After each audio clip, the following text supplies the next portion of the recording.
www.casarema.fr. Je crois à l'évangile qui dénonce le mal, qui dénonce les politiciens, qui dénonce les médecins, qui dénonce les juges, qui dénonce les militaires, qui dénonce les...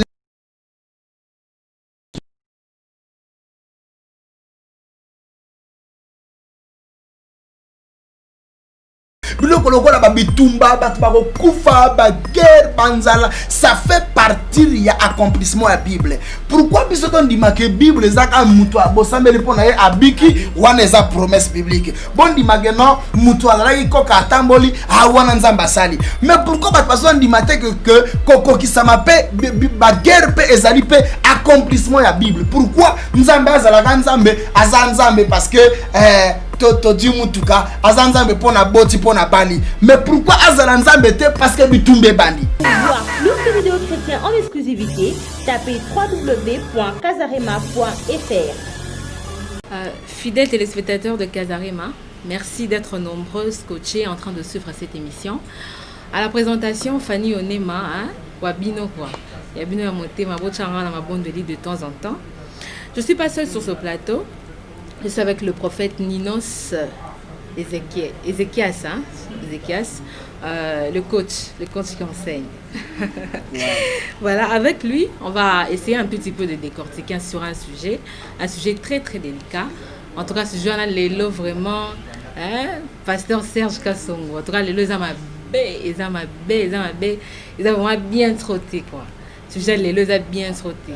N'habitez sur un peu c'est bon ma voisin moi mutu botane vidéo pembeni yebisa ke fanya lobby vidéo ya lelo ezama be makasi François Kasongo na habité na Pointe Noire munu kutu ba so balobaka nini en tout cas faut faire des noces kula na Pointe Noire balobaka nini na Ramboka ce qui lelo ezama be donc ou bien ke imbi voilà ngolo baka ke lelo ezama be en anglais na habité so balobaka nini na français je sais pas non plus na portugais na habité na français ko aider biso les hommes B.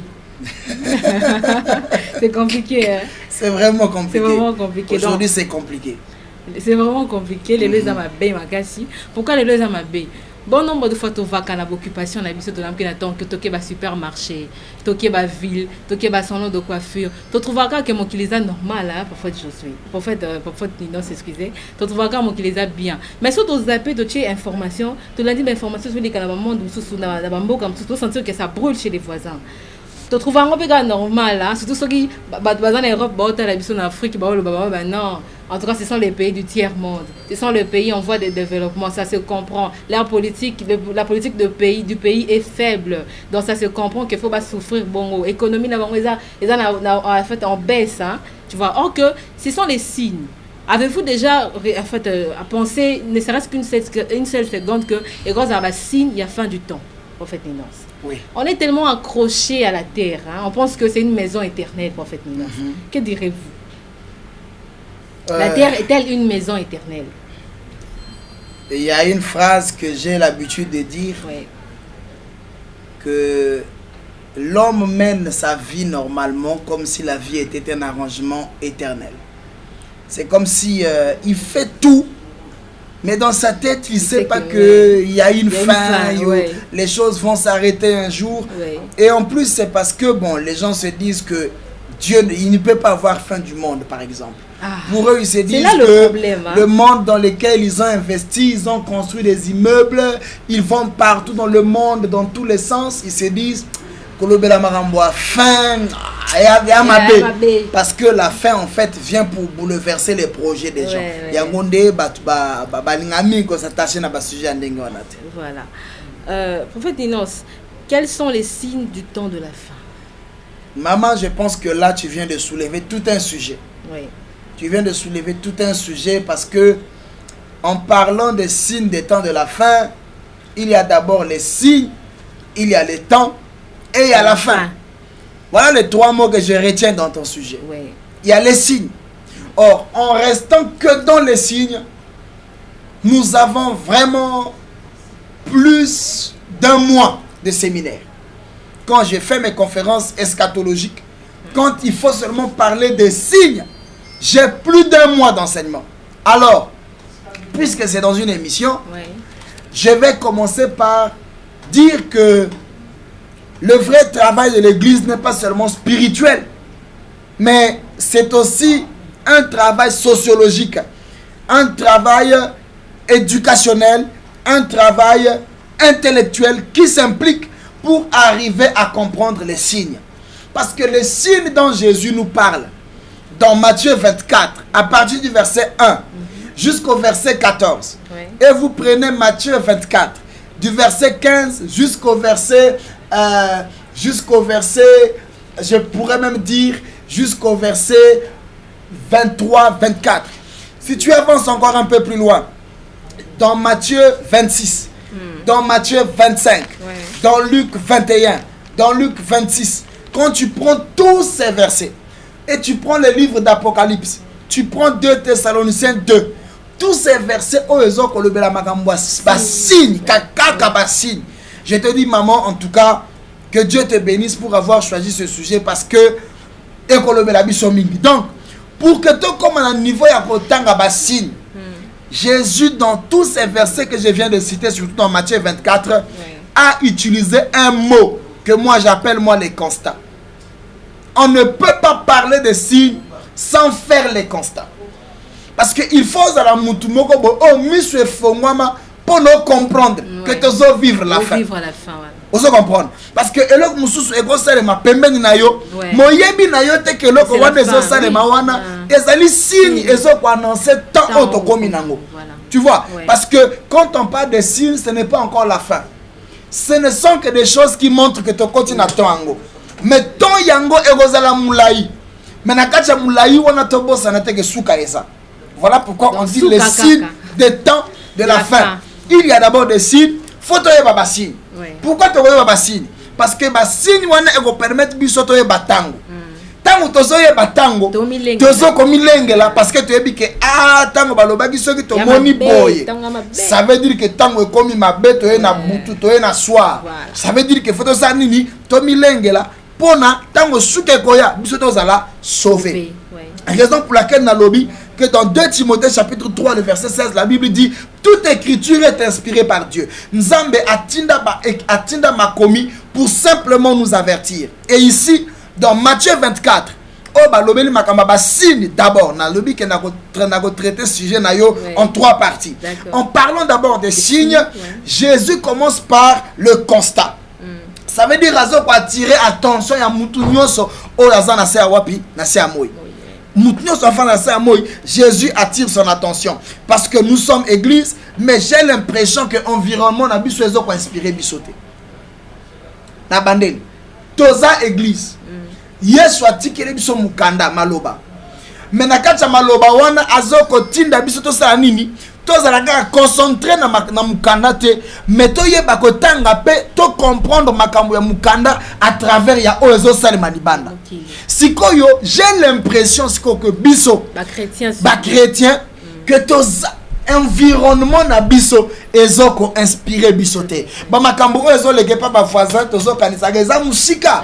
Mais koye baté que le monde devient un village planétaire. En 10, 15, 20 minutes, quelqu'un peut quitter un pays pour un autre. Donc ce qui arrive ailleurs peut arriver ici. Qui ba makamba ba Ebola et les ucho beta ba payer belé, mais qui savait que makambo ozo le na Guinée pouvait frapper le Mali. On a pas dit que makambo ozo le Mali et quoi que frapper voilà et continue parce que eza monde makambo ozo tambola mi pepe ozo tambola ba information ozo tambola kaka ndenge wana pe ba événement ozo tambola. Tu vois, donc Jésus commence par nous demander à faire un constat. Si tu lis Matthieu 24, dans Matthieu 24, Maman Fanny Yoga au Bible lobby. Comme Jésus s'en allait, au sortir du temple, ses disciples s'approchèrent de lui pour lui faire remarquer les constructions. Ça veut dire, Yesu, baye kolinaye ba biminaye, mais batalisie makamba mulimote. Batalisie makamba nini, ya ba construction ba lobinaye mokonzi. Talana nu banda oyo. Mais Jésus leur dit, je vous dis en vérité, il ne restera pas ici pierre sur pierre qui ne soit renversé. Yesu abandi na ba constat. Abandi ko tanda ba constat. C'est pour ça que je dis une église qui ne se soucie pas de trouver des solutions au problème du monde dans lequel elle évolue avant d'aller au ciel n'a aucune raison d'exister. Yesu abengi biso mais na kati ya makambo nyonso oyo ezokoma na mokili église eza na lecture nango. Biso toza na même lecture moko te na France 24. Toza na même lecture moko te na RFI, toza na même lecture moko te na Africa 24 to na BBC. Mama ekamwisa kanga. C'est-à-dire que mikolo musu nazalaka na poste en tant que prophète nazala autant. Pourquoi? Parce que tant on a la mungi na tona lebi ah leo na poste na kata basangwa mabe. Na ko fongola nécrologie te, na fongola na RFI. Ba mbala moko babandi ko accomplir makambo ya Matthieu 24. Parce que Jésus a commencé par dire quoi? Abandi na ba constat. Je reviens sur le mot que on connaîtra les signes par l'observation. Celui qui sait observer saura que ça, la Bible parle de ça. Ça, la Bible parle de ça. Mais il y a constat, il y a liboso. Dans Matthieu 24, je crois à partir du verset 17. Yes, Anobi, vous verrez, quand vous ferez l'abomination de la désolation dont a parlé le prophète Daniel, établi dans le lieu saint, wapi église, celui qui lui fasse attention. Constat, il y a liboso. Pour n'akoye baba signe que tozoko manatokomi na kati ya basine ya temps ozoko annoncer la fin constat liboso yeso atangi abomination wapi na kati ya église abomination wana tozoko lobela eza abomination na ba sens nyonso ba lelo elo kezo kamisa batu c'est que les gens en fait batu mususu ba komi ba perdre confiance na église ba lobi te mon boulot est l'église bagaille est l'église désordre l'église et aujourd'hui na kati ya abomination wana ezalina o babengi le culte de la personnalité ozomona ndenge batu bazoko komitombwama komitombolisa oui komitombolisa na place ya Yesu les gens prennent la place de Dieu talaka na kati ya ba système ya ba fonctionnement ya ba mutu na kena na église moko mama nga naza prophète natanga ka ba écriture prophétique et j'ai l'œil je suis dans les constats nazotala makambo oyo Yesu aloba est-ce que zoko kisama ou pas mama na kenda na kati ya église moko toza ya kofukama ba chante moko wana nzamba sopi mafuta tokoti na adoration batu nyonso na église balala bazo sambela nzambe bazo adorer nzambe mbala moko toyoka modérateur atelemika akati batu botelema nakanisi o nini kaka ezoya totelema tokata adoration parce que pasteur ya église azokota nga fandi sui na lebi donc mokonzi o tozalaki liboso na ye ye akokite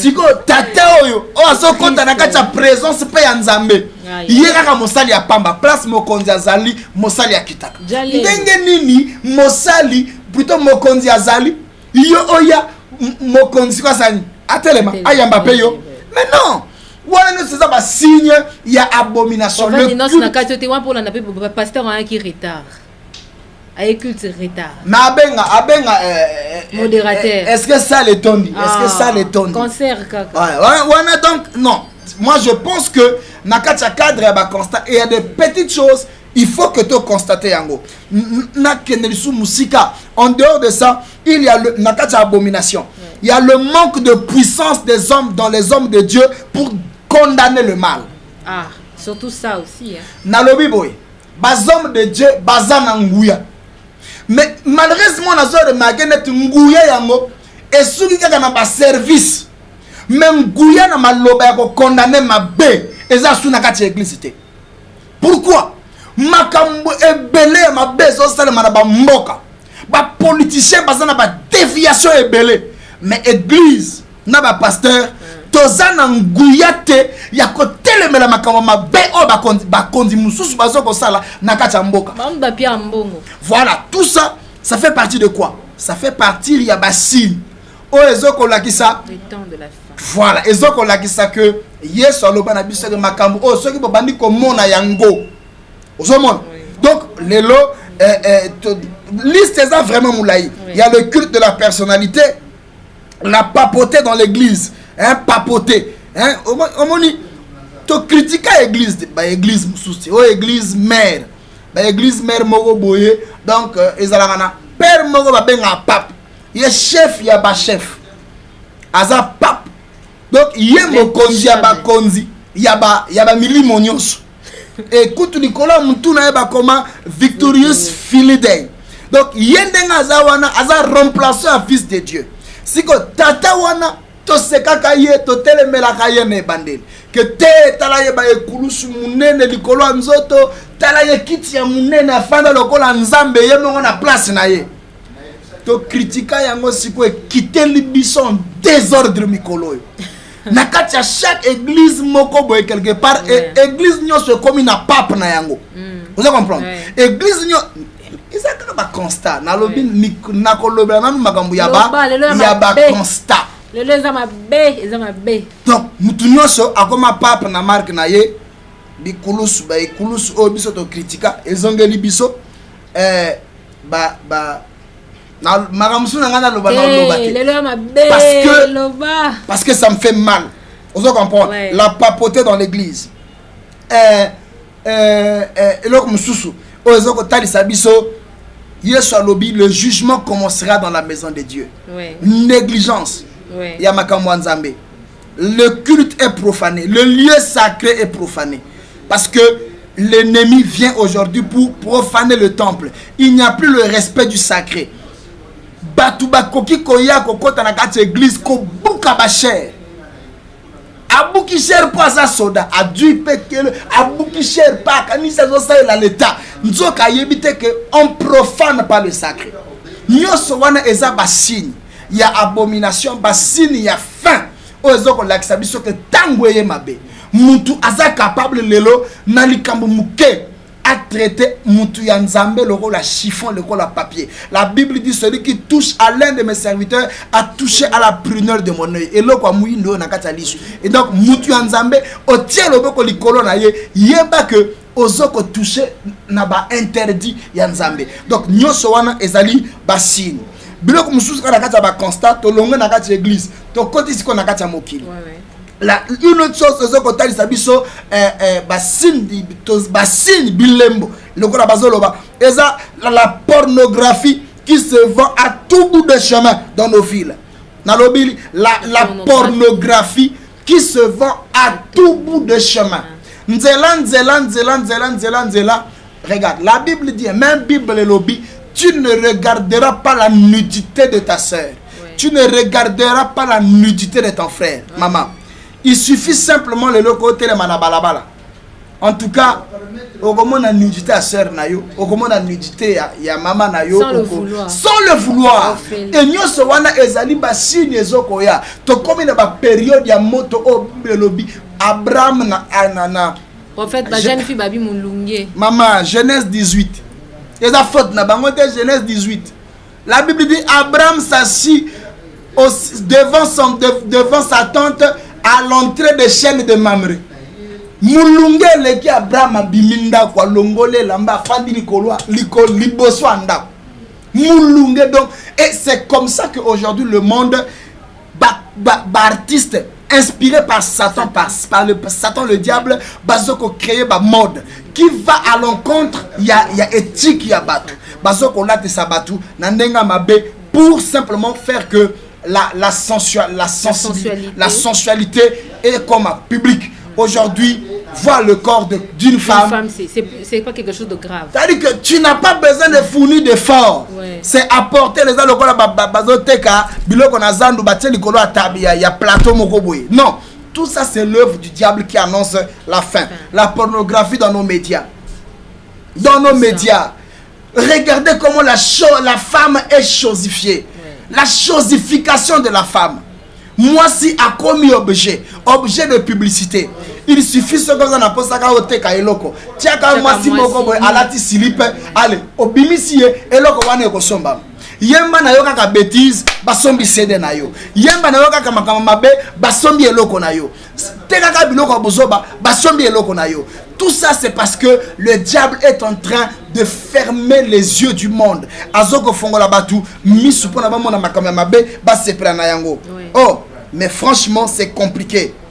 Nakata ba constat mususu. Il y a la loi contre lesquelles il y a la loi contre lesquelles on veille contre la vente des sachets. Nabambo Kebele, l'utilisation des sachets plastiques est interdite. Alors, au biodégradable. Voilà, donc nous sommes ba procédure, ba loi en place pour que Batouba veiller et le boko salangote et le boko salangote, mais il n'y a personne qui veille na eloko moko na koyebisa yo fani. Il y a personne lelo azoko veiller na makambu o etali abandon ya serment d'Hippocrate. Nako bandela. Bandela. Batu ebele bazoko veiller kaka na makambu o etali koboa ka sachete kosala boyete ba église basambela na ba minuité basala ka ba veille de prière na ba instrumenté to sambela ka un tapage nyoso wana za ba loi ba bazo créer et les gens veillent à ça, mais les gens ne prennent pas le temps à veiller na makambo zo le kana ba hôpitaux. Maman, aujourd'hui le serment d'Hippocrate batu ba du yango basanini ba buaki na se ya ba kiti na ba sia ba mbetu ba lobi Hippocrate yo. En tout cas tous hommes sous place ya makambo na yo ezate. Donc le constat est fait tous les jours, tel que par exemple na Pointe-Noire. Maman, à Pointe-Noire par jour ceux qui ont dans la morgue ni kuno koyeba ke en tout cas tokomi na suka.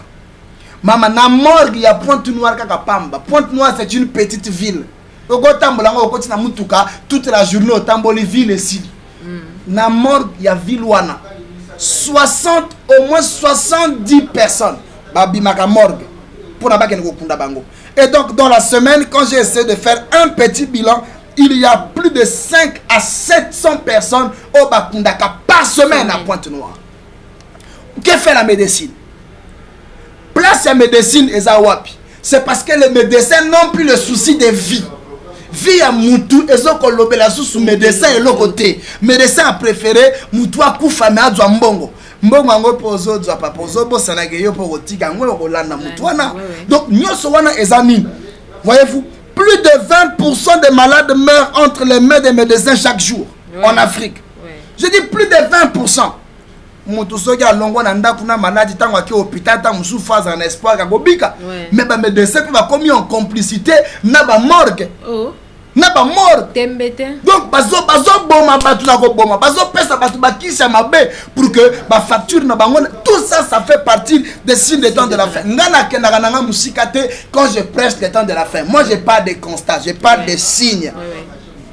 Plus de 50% des voitures et na ba garage na makamba ba roulement. Pourquoi? Parce que bat oyo baza na souci ko tonga mboka bazate banzele za mabe ba mituka ya batu bazo somba moyen e umela ezate nyoso wana pour que bebaka batu bakendaka tout ça na makamba mabe. Mususu ezali nini?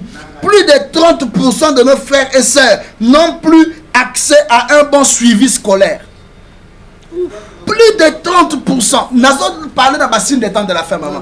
Plus de 30% de nos frères et sœurs n'ont plus accès à un bon suivi dans ma scolarité. Les makamounyons sont comme éducation exatée. Toi, parents bango moko. Makamba combat contre pour la survie là. Parents bimagatongo azonga pourquoi atika mwana et pas nous. Koye bate nunu wana pe moralité na ye ezate koye bate état d'âme na ye koye bate totika bana et pas ba nunu siko yo moko zo outi musala ulipa al olembi moyen ozo ataka ya mwana otanga ezate siko yo conséquence ya éducation ya mwana wana dans 20 ans à cause de la cadre ya ndenge nini. Où va l'Afrique? Où va le monde? Où va notre continent? Où va nos pays? Où vont nos pays? Où vont nos pays? Namakambu oyo tozo kolobela lelo. Lelo ba hôpitaux. Lelo ba hôpitaux. J'ai fait un constat et là je suis encore en train de parler. Ba makambu bele batu ba katani misisa oyo ke la kabatu mao. Elo ba ngo musicien mo robot. A dit que mutu azondi manaye pendant que amona muninga na ye na passe à souffrir. Quand tout à l'heure na kada signe de temps de la femme sous Fanny hein eza ba place ya ba matanga. Ndenga batu ba saboter liwa, ça veut dire comme eloko normal. La Bible dit mieux vaut aller dans une maison de fête plutôt de deuil que dans une maison de fête. Mais batu ba boyi kutu kotika deuil etika la deuil ba comme si deuil esika ya fête. Ba bosani que montant akufaka faut réfléchir mais tato ya kufi azalaki na biso maman akufi azalaki na biso siko ndenga la libre sort na ezanini mais yena mokolo yanga eko sala mokondi et ça devait amener les gens donc tout ça ça fait partir ya ba constat on ozo lobela na makambo etali les signes du temps de la fin. Voilà. Ah, pasteur Dinos, merci pour la belle et le zamabé. Pasteur Dinos, comment prophète Dinos, comment reconnaître le temps? Parce que on se dit nous sommes en 2015 hein. Le temps est là non hein. Ils sont en épée les autres banda banda lo baye so roya. Jean Lobango, Pierre Lobango, Nania Lobango, Tile, le yes beaucoup Lobango, je viendrai bientôt. Bientôt prophète Dinos. Bientôt on a to la mugara. Les autres on a 23 ans, 25 ans. Le temps de la fin jusqu'à quand? On est abino mutubo komi na ba 23 ans. Ba 25 ans, ba 30 ans prophète Dinos. Bokomi na ba 25 ans, ba 30 ans. Bientôt on a Jésus à Loba. Bokomi na nazol bandela. Bokomi na ba 23 ans. Na ba 30 ans, na ba 50 ans. Bah Jésus viendra bientôt. Ba musu bakomi na ba 60. Ba musu bakomi na ba 80. Bientôt ba lo banga bientôt aoyate. Bon, na pesa yo na nu iloba oyo. Ouais. Tozana kati ya église. Ouais. Pasteur appelle si annonce. Ouais. Bon, église est sœur telle à Gobala le 11 février. Ouais. Ok? Ouais. Pasteur appelle si annonce. Annonce wana zanini ya libala. Ouais. Atangi à lobby cérémonie à Gobala le 11 février. Bisous dans l'église toyo kité. Est-ce que annonce wana ils ont concerné l'église Mobimba? Est-ce qu'il y a une église Mobimba Gobala? Ils ont une Gobala cérémonie. Cérémonie, Akobanda se préparer en fonction de la promesse ya libala. Mais l'église est se préparer na bakado.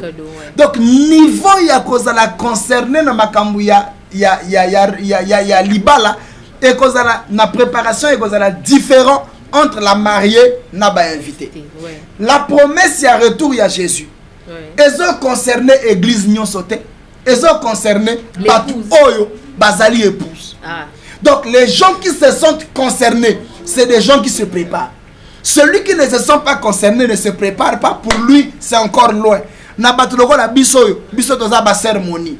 Ça veut dire que toyebi la biso que balobi Liba le Kosala le 11. Bientôt. Donc, nazo komi lengela po ata bo voisin nanga azo kipe na été. Po ye monite. Nga naza cérémonie fonde na milengela parce que voilà, bazo ko bala ndenga. Yango moni ba église ebele. Lokola sangwa libala ya retour ya Yesu est concerné bangote. Ba boa ki message voilà, bientôt on les oumila. Ah, bango ba le bien roya. La Bible dit batu ebele bako banda ko lia ko mela bako s'occuper te na makambo etali retour ya Jésus. Mais alors que pour natoye batant ba signe nde ko laksa biso que temps yango na lobi ba signe tande tozo e bati est na 2030 na 2040 non Jésus même lui-même a dit tout ba lobi prophète Dinos babi en tout cas fin du monde des ala na ngoti fin du monde des ara jour dai mais ndenge nini mutu ndenge yango e kamsanga mokili biso te muto créer mokili to okuta mokili kezanet ozana étranger odui visa odui visa okena na mboka wana pona osala peut-être 1 mois ou 2 mois ozomo na visa olo bate a rien na longa mboko souté mais ozana visa l'établissement mboko le visa wana ko expirer okobima soko bimite ba bengani ola makasi tu vois donc mokili ezana mutu asala yango mokeli na yango azali yende mokeli nango a fixa ba délai yemoko ayebi ba délai wana et j'ai l'habitude de dire il viendra un temps où Dieu dira messieurs madame l'heure de la fermeture est déjà arrivée toko déposer tu vois toko déposer alors Jésus a basé toutes les promesses des signes des temps de la fin sur des constats. Il annonce que des choses devraient arriver pour attirer notre attention. Pour que toi et que na kata temps. Parce que ba signe wana yangonde zona que ça que to continue temps. Ceux qui babilembo wana ezate toi et non temps ezana no musika.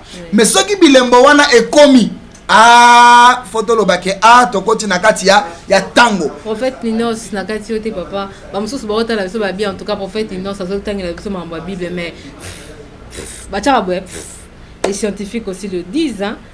Les écologistes mais le disent avec exactitude aussi.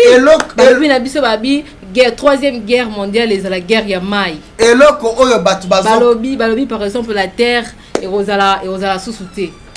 Tu vois un peu, les soleils qu'on s'est rapproché plus dans la terre, le pays se disparaître. Tu vois, la fin du monde, les autres rapprochés, on le sait quand même, on le sait.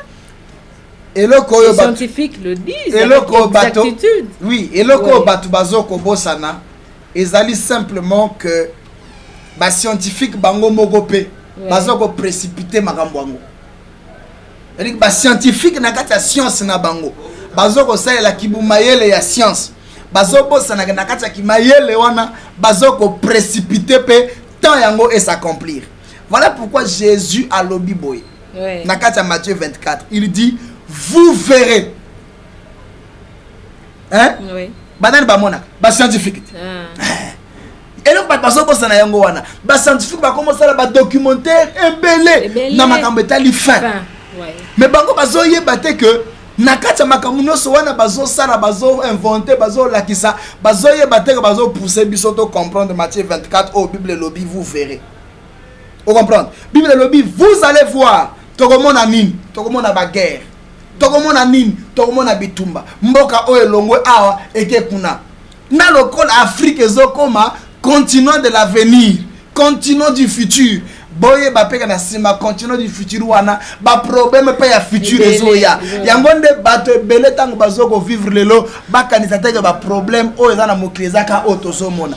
Plus makambu ya sikezo botama, plus ba invention ezo salema, plus ba problème ezo bakisama. Et Jésus a dit vous entendrez. Eza na kati ba mo wana mibale Yesu a insisté nango na kati makambu etali pasine bilembo ya suka. Alobi bokomona bokoyoka. Bokomona bokoyoka. Il suffit simplement de mon allélo prolifération à les médias.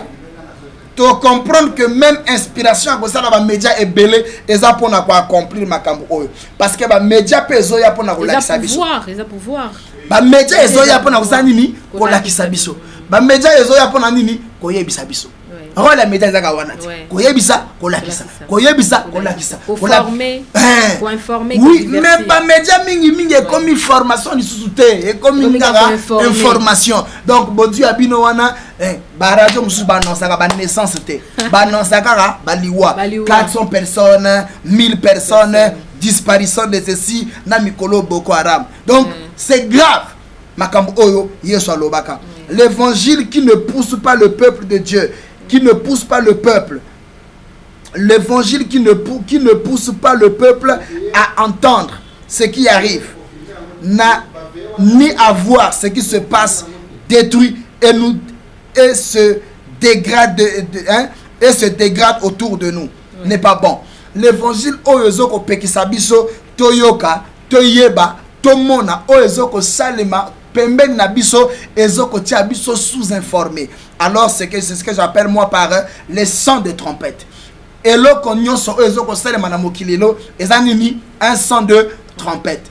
Tozoyoka ba sang. Nyonso tozomona eza ba sang. Alors il faut que les chrétiens soient capables de la lecture ya nini ya ba sang à trompette. Na Israël ezalaka chaque événement ezalaki na ba sang nango. Ceux qui bato ba sengela ba sangana sang ezalaki. Trompette bando bete bato ba bi to kuta à telle place pour sango ezali. Sango mabe to ya bien mais trompette e banda ko annoncer. Donc ba événement ezo salema na mokili. Nyonso ezo salema pona ba chrétien eza d'actualité te eza makambo kala o bible o ba média ezolo balelo actualité pour na biso eza makambo kala parce que la Bible en parle il y a longtemps. La société a besoin des hommes qui viennent leur annoncer ce que le maître a laissé comme précepte pour que biso bandimi to bongama mokili comme na posa ya batei oyo akopako préparer bango ba milengela ba bongama. Et je crois à l'évangile qui dénonce le mal.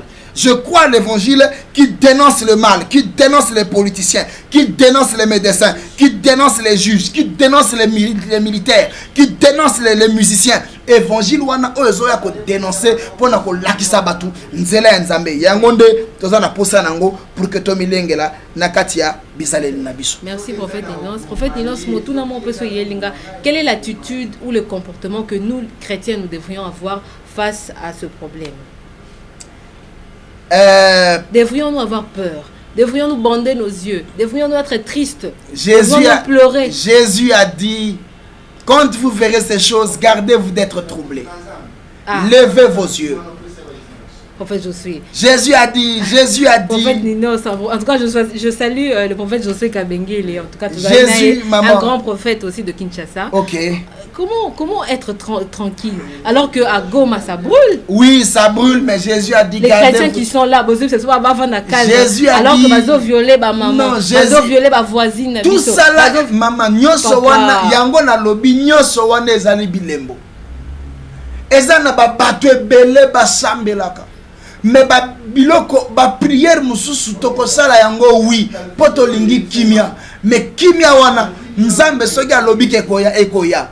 Pourquoi? Parce que il y a des choses qui arrivent pour accomplir la parole de Dieu. Ça fait partie de l'accomplissement de la Bible. Pourquoi que la Bible est une promesse biblique? Mais pourquoi